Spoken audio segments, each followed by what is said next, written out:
and welcome to News Now. I'm your host, Taylor Inman. We're going over this week's biggest headlines for Northwest Montana. Kalispell City Council voted 6-3 to revoke the Flathead Warming Center's conditional use permit during a packed meeting on Monday night.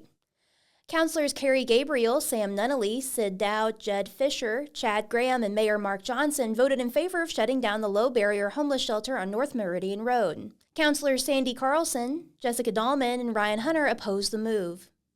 Councilors in favor of revoking the permit argued that the shelter failed to uphold its promise of being a good neighbor, contradicting its permit application submitted to City Hall in 2020.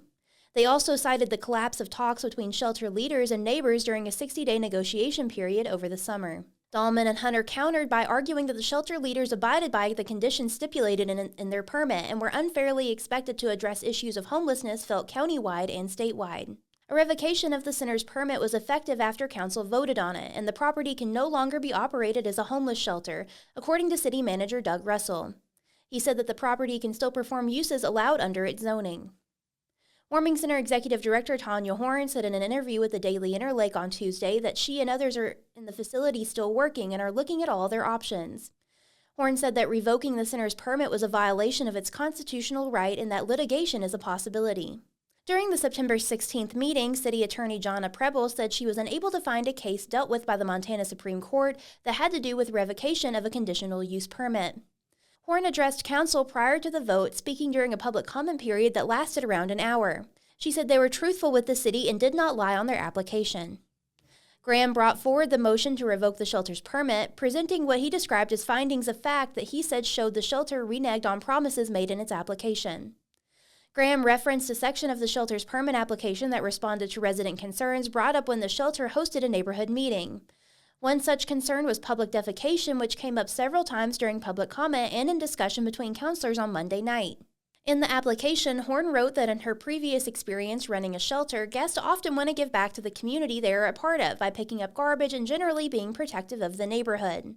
Don Johnson, a resident on 7th Avenue West North, said he lives on, quote, a nasty corner by the fairgrounds, and watched a homeless person urinate on the sidewalk outside his house. He said he has seen individuals smoking drugs as well. Other speakers who wore blue buttons proclaiming "I stand with the neighbors" reported cleaning up bodily fluids around their property, walking customers from their businesses to their parked cars, and worrying about children playing outside. Horn told the Daily Interlake that the shelter has not been provided names or evidence that the people committing described acts were guests of the Warming Center. The only way the shelter can hold people accountable for unlawful action is by denying them service, which has been done on multiple occasions, she said. Hunter said he was skeptical of the city's legal authority to revoke the shelter's permit, referencing a memo sent from the city's legal office that officials said remains under attorney-client privilege. Johnson said if council didn't make the decision to revoke the permit, they could face litigation from other groups. State wildlife officials euthanized last week a male grizzly bear that had developed a penchant for breaking into chicken coops south of Libby. The 2-year-old bear was captured by Montana Fish, Wildlife, and Parks officials following reports that it had burglarized coops, greenhouses, and storage sheds near Barren Peak Road off of US 2 in the Silver Butte area. Officials said that the agency also received reports of the bear hanging out on porches. The grizzly was exhibiting bold behavior that indicates it was conditioned to unnatural food sources, according to agency officials in a press release announcing the killing. Officials said food-conditioned bears put human safety at risk. It is a hard habit to break, and one that sees bears choose to pursue food around inhabited areas, including homes and ranches, over natural food sources. Authorities said the U.S. Fish and Wildlife Service authorized the removal of the bear. Grizzly bears are protected under the Endangered Species Act, so the Federal Wildlife Service has final say over management actions. At the end of August, Montana Fish, Wildlife, and Parks euthanized an adult male grizzly bear near Elliston, north of Butte. Officials said the bear was food-conditioned and involved in a series of conflicts over the month. In March, another male grizzly was euthanized in Teton County after cattle depredation and a failed relocation attempt. Last year, there were 13 grizzly mortalities in the Northern Continental Divide ecosystem. Roughly 1,200 bears inhabit the 6.5 million acre ecosystem, according to the State Wildlife Agency. It is one of 2 grizzly populations in the state, the other in the greater Yellowstone area. 7 of those mortalities were bears euthanized by Montana Fish, Wildlife, and Parks personnel in 2023, including 2 members of a family of bears that had to be removed after repeated conflict calls around Eureka. The family of bears was linked to calls in 2014, 2016, and 2022. A female grizzly was removed in Glacier National Park in July of 2023 after intruding on campgrounds. It was the first time since 2009 that officials had to euthanize a food-conditioned bear inside the park. A male grizzly was removed near the Hungry Horse Reservoir that same month after destroying boats, tubes, and campgrounds. There are multiple ways to reduce the risk of bear conflicts, according to Montana Fish, Wildlife, and Parks. Electric fencing and securing attractants such as livestock food, grills, and bird feeders help prevent conflicts.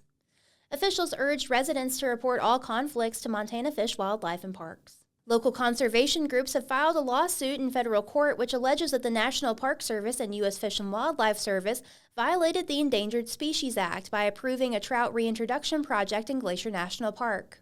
The lawsuit revolves around the park's plans to reintroduce bull trout and West Slope cutthroat trout in Gunsight Lake and hopes that the fish will repopulate the St. Mary drainage. Park biologists argue that moving both native trout species to the high alpine lake will protect them from the threats of hybridization and climate change, according to the project's environmental assessment. West Slope cutthroat trout and bull trout have never lived in Gunsight Lake because a waterfall prevents upstream migration. According to the project's assessment, this will protect the native fish from hybridization because non-native fish cannot reach the lake, and their own populations will only be able to move downstream. Members of Friends of the Wild Swan and the Council on Wildlife and Fish have disagreed with the project from its inception. Previously, the group sent a 60-day notice letter to the agencies for violating the Endangered Species Act by approving actions without a valid permit and without recognizing it was experimenting on endangered populations like bull trout, which is listed as a threatened species. The group said they would take legal action if the park and the U.S. Fish and Wildlife Service did not change course. The groups filed a complaint with U.S. District Court on September 16th that alleged the federal agencies violated the National Environmental Policy Act and the Administrative Procedures Act, in addition to the Endangered Species Act. The project's plan was to kill and remove the non-native fish in Gunsight Lake and replace them with bull trout sourced from streams in and outside the park, as well as propagating more fish at a hatchery located outside of the park, according to the project's environmental assessment. A release from the environmental groups say that the Park Service's, quote, vague plan lacks essential foreseeable details because the agency wanted to finish the plan later with the U.S. Fish and Wildlife Service, outside the light of public notice and comment, end quote, which they claim is a violation of the National Environmental Policy Act.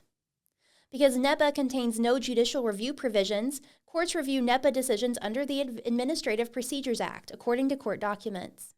Catherine Hammond, the Regional Director for National Park Service Interior Regions 6, 7, and 8, last year signed off on findings that there were no significant adverse effects from the project. The project was approved in August 2023 after a public comment period. Glacier National Park officials did not respond to requests for comment by press time. Thanks for joining us. News Now is a podcast from the Daily Interlake. We're proud to be the largest independent newsroom in Montana and the oldest paper in the Valley. Local journalism is important, and subscribing to your local newspaper is one of the best things you can do for your community. The Daily Interlake is celebrating its 135th birthday with a special subscription offer of only $19.50 per month for a home-delivered newspaper plus full digital access to all 8 of our award-winning independent newspapers. Give us a call at 406-755-7018 to sign up today and do your part to keep community journalism alive and thriving. And if you haven't already, subscribe to our YouTube channel to never miss an episode of the podcast. Everybody stay safe and have a great week. Thanks to our sponsor, Lauren's Auto Repair at 1309 U.S. Highway 2 in Kalispell. Most consistently rated 5-star shop serving the Kalispell area. Visit laurensauto.com.